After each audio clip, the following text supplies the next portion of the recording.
Chantal first encountered horses as a young child, falling in love with a majestic animal the first time she laid eyes on one. Schmidt is the owner and founder of Equine Reflection, a company that uses a holistic approach to facilitate wellness. The equine gestalt coaching method plays a huge part in what Schmidt does on a daily basis. I joined Schmidt and a client for a session of healing, but before we were to start, we were to sit in a circle and draw a card that may assist us in finding our truth. I was talking last week with someone who was pretty wise, and they asked me to point to where my past was. And I just went, there. Oh no, it's like here, right? This is where the roots are. And when you're wanting to heal something, you need to dig into the roots and bring it out. Schmidt started by White going into the arena to brush the horses, so they could get a sense of how she was actually feeling.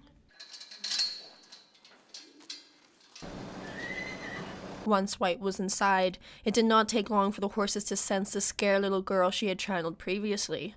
She worked on approaching Jazz. Schmidt noticed the horse seemed to be wandering around aimlessly, as if she were the 5-year-old girl White once was. This helped Schmidt determine that White is indeed still harboring feelings of fear. Schmidt joined White in the arena to coach her.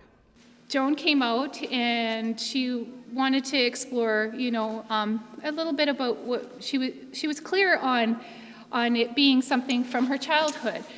So we explored what that was and how it was holding her back in life. Earlier this month, Chantal was at the Edmonton Pet Expo. She had Flo there with her, and together they did a demonstration. She pulled 3 volunteers from the crowd, and they did their best to work their energies with Flo, but Flo had them figured out. The volunteers were to brush and saddle a horse. Sounds easy enough, but one was the brain, while the other 2 were the arms. The brain guided his arms the best he could. After a few questionable moments, they were able to pull it off. I think people just get so caught up that they have to sometimes fall on the floor before they ask for help.